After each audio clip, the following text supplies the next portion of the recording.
Magandang buhay! Ako si Teacher Juby, ang inyong makakasama sa araling ito. Handa na ba kayong matutong bumasa? Tara, simulan na natin! Pag-aralan natin ang mga larawan na may tunog ya. Ano ang nasa larawan? Mahusay! Ang nasa larawan ay yaya. Ulitin mo nga. Yaya. Ano naman ang nasa ikalawang larawan? Tama!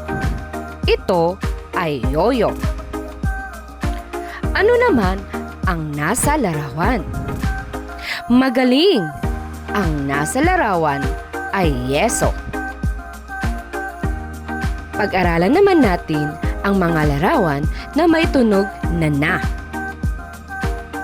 Ano ang nasa unang larawan? Mahusay! Ito ay niyog.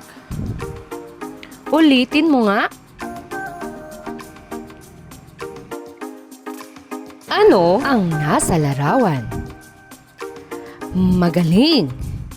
Ang nasa larawan ay nota. Ngayon naman ay pag-aralan natin ang mga larawan na may tunog ga. Ano ang nasa larawan? Mahusay! Ang nasa larawan ay gabi. Naman ang nasa larawan? Tama! Ito ay gamot. Ngayon naman, ating bigkasin ang mga tunog na a, na, at ga. Pakiulit ang mga tunog. Mahusay! Ito ang letrang Y. Ganito isulat ang letrang Y. Ito naman ang letrang N. Ganito naman isulat ang letrang N. Ito ang letrang G. Ganito isulat ang letrang G. Ngayon ay ating tukuyin ang inisyal at huling tunog ng mga larawan. Ano ang nasa unang larawan? Tama! Ano ang inisyal na tunog ng yaya? Magaling! Ano ang nasa ikalawang larawan? Tama! Ito ay pamaypay. Ano ang huling tunog ng salitang pamaypay? Mahusay! Ya! Ano ang nasa larawan? Magaling! Ano ang initial na tunog ng nota? Mahusay! Ano naman ang nasa ikalawang larawan? Tama! Ito ay ulan. Ano ang huling tunog ng salitang ulan? Magaling! Ano naman ang nasa larawan? Magaling! Ang nasa larawan ay gatas. Ano ang inisyal na tunog ng gatas? Tama! Ang nasa ikalawang larawan. Tama! Ito ay niyog. Ano ang huling tunog ng salitang niyog? Magaling! Halo ang mga tunog, tayo ay makabubuo ng pantig at mga salita. Ating basahin ang pantig at salitang nabuo. Yaya, saya, kuya,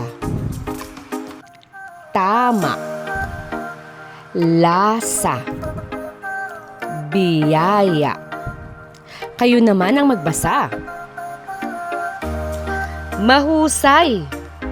Natin, gata, gasa, mata, sana, gusali, goto.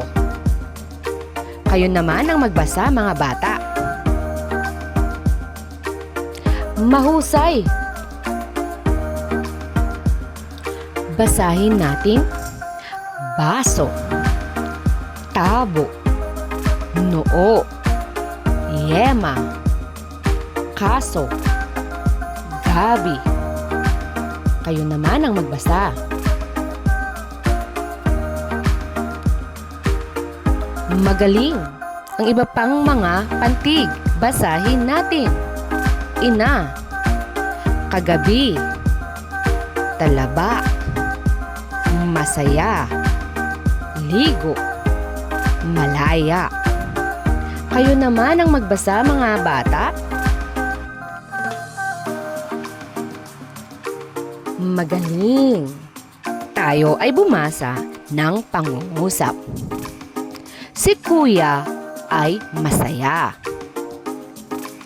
Kayo nga ang magbasa. Siya ay may yoyo. Basahin nga ninyo. Magaling! Kilala niya ang tita ni Lito. Sabay-sabay nga ninyong basahin. Mahusay!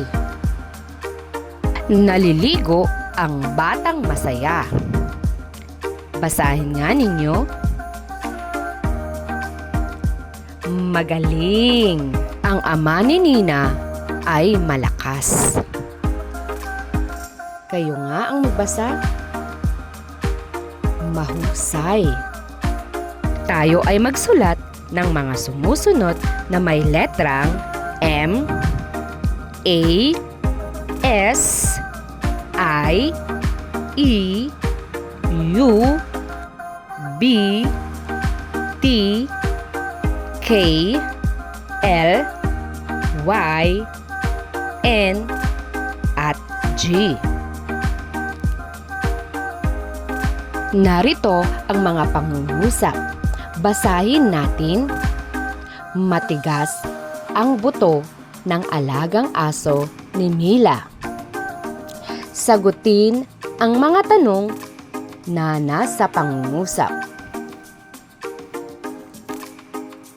Sino ang may alagang aso? Mahusay! Si Mila ang may alagang aso. Ano ang alagang hayop ni Mila? Magaling! Ang alagang hayop ni Mila ay aso. Ayon pa natin ang pangungusap. Nasa ibaba ang baso na may sago. Subukan mo ngang basahin. Mahusay! Sagutin ang mga tanong sa pangungusap. Ano ang nasa ibaba? Tama! Ang nasa ibaba ay baso. Ano naman ang laman ng baso? Magaling! Ang laman ng baso ay sago. Binabati ko kayo dahil natapos ninyo ang ating aralin sa linggong ito. Hanggang sa susunod nating pag-aaral, paalam!